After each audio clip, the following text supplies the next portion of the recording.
It's bigger.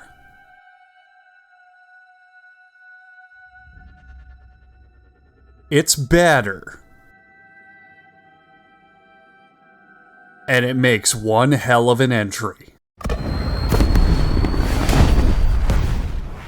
Titanfall 2.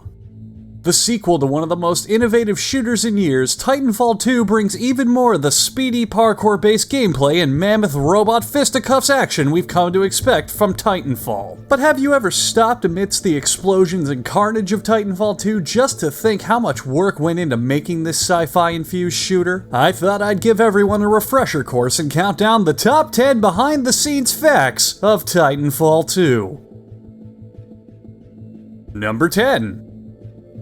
The original Titanfall had no single-player campaign, but Titanfall 2 brings one out in full force. This campaign was made as both a response to player feedback and a tribute to the many sci-fi influences of the series. The developers hoped that by making a single-player campaign, fans could dive deeper into the lore of Titanfall, and the lesser skilled players could have a way to explore the Titanfall universe at their own pace.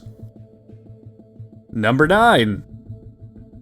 There's a handful of seemingly obvious endorsements tied to Titanfall 2, such as Mountain Dew and Doritos. But did you know that American food chain Buffalo Wild Wings also has its hand in the mech-dropping pot? By entering in promo codes found at select Buffalo Wild Wings restaurants, players can unlock exclusive paint jobs for their Titans, giving them something to show off as they cook up enemy Titans extra crispy.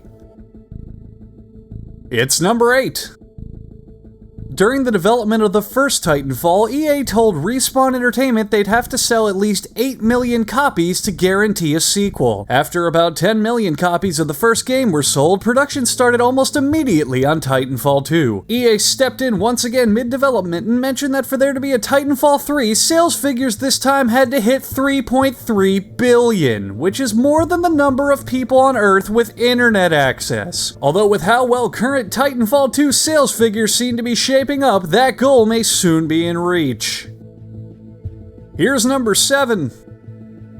Titanfall 2 was originally supposed to be a Halo killer, but delay after delay pushed the game back to not be released until 2016. Once the game finally launched, marketing for the finished product was largely focused on declaring just how much better Titanfall 2 is than the original Halo, citing its superior graphics and the fact that the game will run on your PlayStation 4. Look out for number 6. Every pilot in Titanfall 2 is actually modeled after a United States president. 80% of Respawn Entertainment's art team spent countless months detailing each pilot to look as photorealistic to a US commander-in-chief as possible. The head of Respawn's art division was quoted as saying, "Now that Barack Obama has become president, every single human being on Earth now looks almost identical to a US president. We figured that this would be a good way to provide immersion to our players, as well as another layer of customization." When questioned on how this applies to female gamers, Respawn's art division responded with, "Shit." Number 5.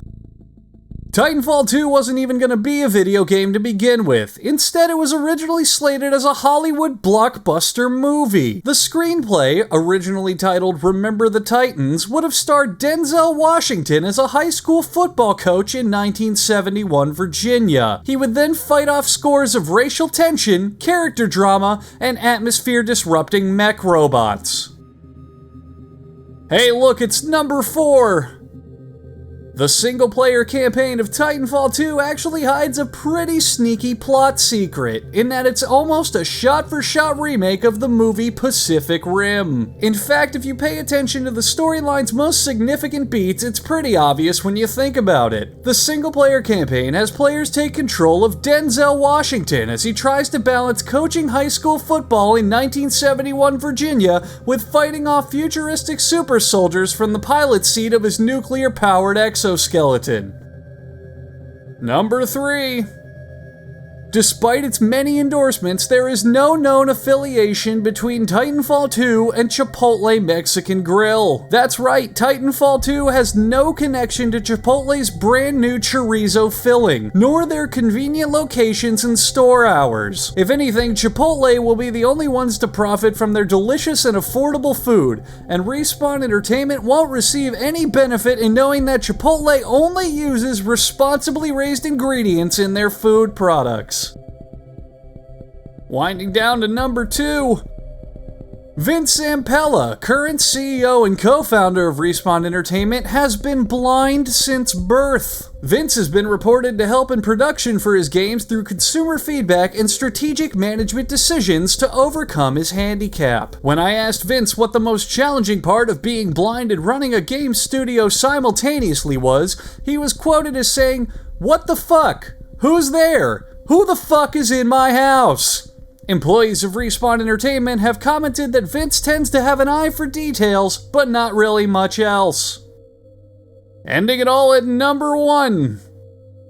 The original head of development of Titanfall 2 was, you guessed it, Shigeru Miyamoto. Miyamoto got roughly 90% done with the game on his own and then suddenly remembered that he works at Nintendo. After this discovery, Miyamoto reportedly deleted all of the current source code for the game, crashed the game's test servers, and tried to burn down Vince Zampella's house before he was promptly arrested. Mr. Miyamoto was then released from custody on the condition that he never make a sequel to a Star Fox game ever again. That concludes the top 10 behind-the-scenes facts for the development of Titanfall 2. Is there something I probably should have talked about? Let me know in the comments, and as always, thanks for watching.